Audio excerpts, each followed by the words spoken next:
Meeting the psychopath on Tinder was something I never saw coming. At first, it seemed like any other dating app experience, swiping through profiles, chatting with people, trying to find a connection in a sea of strangers. I wasn't really looking for anything serious at the time, just some casual conversation to fill the lonely nights. That's when his profile caught my eye. There was something about his smile, the way his eyes looked directly into the camera, that pulled me in. He seemed charming, confident, and honestly, a little mysterious. I swiped right without hesitation. Our conversation started off normal enough, small talk about hobbies, favorite movies, and weekend plans. But very quickly, he began to share details about himself that felt a little too intense for someone I had just met online. He talked about his past relationships in a way that suggested deep emotional wounds, and he was incredibly attentive, remembering tiny details I'd mentioned earlier. At first, I appreciated the attention. It made me feel special, like I mattered to someone. But there was an underlying tone to his words, a possessiveness that I didn't quite understand. We decided to meet up after a few days of messaging. I was nervous but excited. The night of our date, I dressed carefully, hoping to make a good impression. When I saw him in person, he looked even more captivating than his pictures.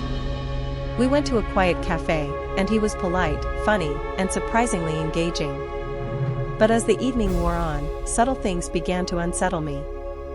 He asked probing questions about my past, my family, and my friends, questions that felt invasive. His smile would sometimes flicker into something colder, almost predatory, for just a moment. I tried to brush it off as my imagination. After that night, things escalated quickly. He started texting me constantly, calling at odd hours, showing up unexpectedly near my apartment. I told him I needed space, but he didn't seem to understand. The charming man I had met was disappearing, replaced by someone I barely recognized, a person who wanted to control every aspect of my life. The intensity was suffocating, and I felt trapped. I deleted my Tinder account, hoping that would be enough to end things. But it wasn't.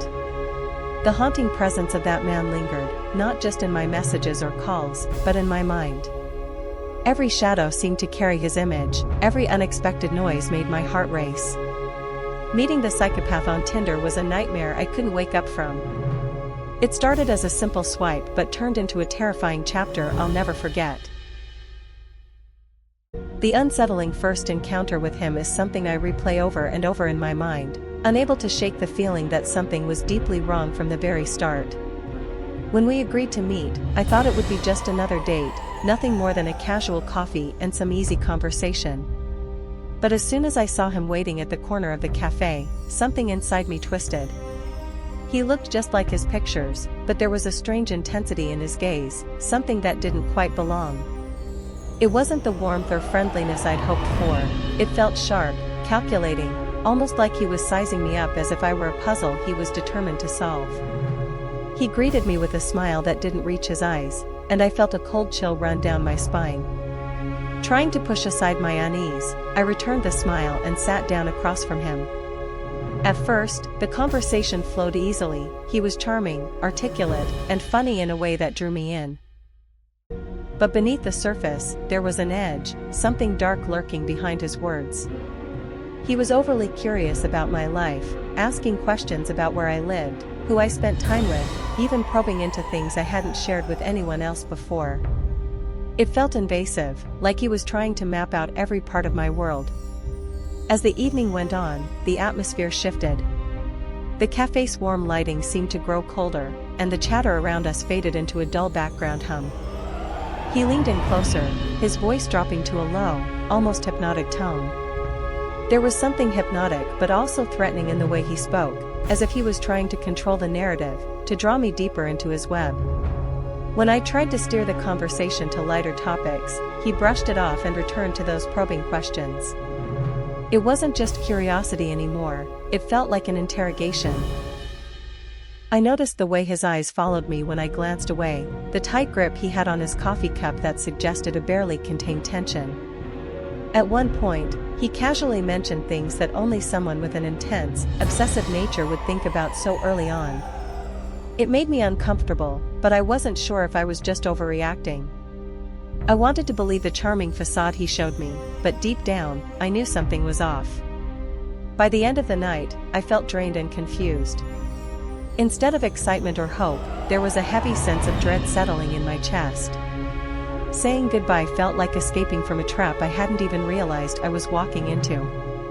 That first encounter wasn't just unsettling, it was the beginning of a nightmare that I didn't yet understand but would come to haunt me for a long time. After that first unnerving encounter, I started noticing strange signs and red flags that I wish I had paid more attention to from the very beginning. At first, they were subtle, little things I could convince myself were just quirks or coincidences. But looking back, they were glaring warnings that something was seriously wrong. He was charming and attentive, but beneath that surface, there was a darkness that slowly began to seep through. One of the first red flags was his need for constant contact. At first, it felt flattering that he wanted to message me throughout the day, but soon it became overwhelming. He would send dozens of texts in a row, expecting immediate replies. If I didn't respond quickly, he'd become cold or distant, as if I had done something wrong. It was exhausting trying to keep up, but I didn't want to upset him or make him suspicious. I told myself it was just because he cared. Then came the controlling behavior. He began asking who I was with, where I was going, and what I was doing almost every time we spoke. I brushed it off at first, thinking it was normal to be curious when two people are getting to know each other. But it quickly turned into demands for updates and explanations. I remember one time I went out with friends and didn't answer his calls right away. When I finally did, he sounded hurt and accused me of hiding things. It felt suffocating, but I told myself it was just a phase. Another sign was his mood swings. One moment, he would be loving and charming, showering me with compliments and sweet messages. The next, he would lash out over the smallest things, something I said, a missed call, or even a delayed reply. His anger was unpredictable and intense, and it left me feeling like I was walking on eggshells. I started doubting myself, wondering if I was the problem. There were also strange things he said, little hints that didn't add up. He talked about his past in vague, disturbing ways, hinting at violence and darkness but never giving clear details. Sometimes, his smile would turn cold and empty, and I felt like I was looking into a void. I tried to ignore these moments, telling myself he was just troubled and needed help. The biggest red flag was the way he reacted when I tried to set boundaries. I told him I needed space sometimes, that I wasn't ready to share everything about my life, but he didn't respect that. Instead, he pushed harder, making me feel guilty for wanting privacy. I felt trapped between wanting to escape and fearing what would happen if I did. Looking back, all these strange signs were warnings screaming at me. I just didn't listen soon enough. The red flags were there, but I was blinded by the hope that he was different. In the end, those warnings were the cracks that revealed the true darkness beneath his charming facade. The haunting that followed our brief and terrifying connection has been something I never imagined I'd endure. After I finally found the strength to cut ties, to block him on every platform and change my number, I thought the nightmare would end. But it didn't. Instead, his presence clung to me like a shadow I couldn't shake, seeping into every corner of my life in the most chilling ways. It started with the messages, thinly veiled threats and twisted confessions sent from unknown numbers or accounts I couldn't trace. Sometimes, I would receive pictures of places I'd been, or items from my apartment, which made my skin crawl. How did he know? How was he watching me even after I'd made it clear I wanted nothing to do with him? The fear grew daily, eating away at my sense of safety. I remember the nights the worst. Every creak in my apartment, every flicker of a shadow made my heart race. I'd lie awake, gripping my phone, waiting for a message or call that wouldn't come. But when it did, it was always worse than I imagined, an eerie voice leaving a haunting message, or a simple text that said, "I'm still here." The feeling that I was being watched didn't leave me, not even when I was surrounded by friends or family. I tried to tell myself it was paranoia, but deep down, I knew better. He was real. And he was still stalking me. I even changed my routines, avoided certain places, and stopped going out alone, but none of it helped. The paranoia was like a cage, trapping me inside my own mind. I was constantly looking over my shoulder, jumping at every noise, and doubting every friendly smile or casual glance from strangers. One night, I found strange marks on my doorframe, scratches, like someone had tried to pry it open. The police were sympathetic but couldn't do much without concrete evidence. The sense of helplessness was suffocating. Friends suggested I move, but I couldn't just uproot my life because of one person's madness. Still, I started considering it more seriously, realizing that my safety was at risk.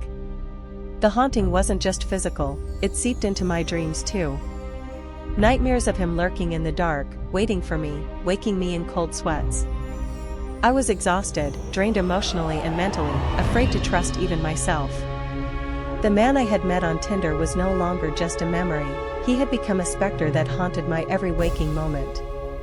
It took months to rebuild the shattered pieces of myself. Therapy helped, and so did leaning on loved ones who believed me and stood by my side. But even now, years later, the fear hasn't completely gone. I still feel that shadow sometimes, reminding me of how close I came to being trapped in a nightmare I never wanted. The haunting that followed was a darkness I wasn't prepared for, and one I'll never forget. Escaping the nightmare felt impossible for the longest time. After everything I had been through with him, the constant stalking, the invasive messages, the fear that consumed every part of my life, I honestly believed I might never break free. It was like being trapped in a maze with no way out, each turn leading to another dead end of anxiety and terror. But somehow, I found the strength to fight back, to reclaim my life from the darkness he had tried to bury me in. The first step was admitting to myself that I couldn't handle it alone. For so long, I had hidden my fear, ashamed and desperate to prove that I could be strong. But the truth was, I needed help. I reached out to a counselor who specialized in trauma, and opening up about everything was terrifying, yet incredibly freeing. Talking about my experience gave my nightmare a name, a form I could confront instead of running from. I also leaned heavily on my closest friends and family. They became my anchors, reminding me I wasn't alone. I stopped hiding my phone and let them see the messages and calls I had been receiving. Their support gave me courage and made me feel protected in ways I hadn't felt for a long time. Together, we made plans for my safety, changing locks, setting up security cameras, and even considering moving to a new place if things didn't improve. I also started reclaiming my daily life slowly. I forced myself to go out again, even if just for a short walk, despite the panic that tried to stop me. Every small step was a victory, going to the grocery store, meeting a friend for coffee, driving by places I had once avoided. These moments reminded me that the world wasn't just a place of fear, that I could still find moments of normalcy and peace. Cutting off all contact with him was essential. Blocking every number and social media account, changing my phone number, and even using apps that could block unknown calls helped me regain control. I knew he might try to find other ways to reach me, so I stayed vigilant but refused to let the fear dictate my life. Most importantly, I learned to trust my instincts again. When something felt wrong, I listened. When I needed space, I took it. I stopped apologizing for protecting myself. It was hard, but necessary. Over time, the panic attacks became less frequent, and the shadows in my mind started to fade. Escaping that nightmare didn't happen overnight. It was a long, difficult journey filled with setbacks and moments of doubt. But step by step, I found my way back to safety, back to myself. The scars remain, yes, but they don't define me. I am no longer the frightened woman trapped by a terrifying encounter on Tinder. I am a survivor, stronger and wiser for everything I endured.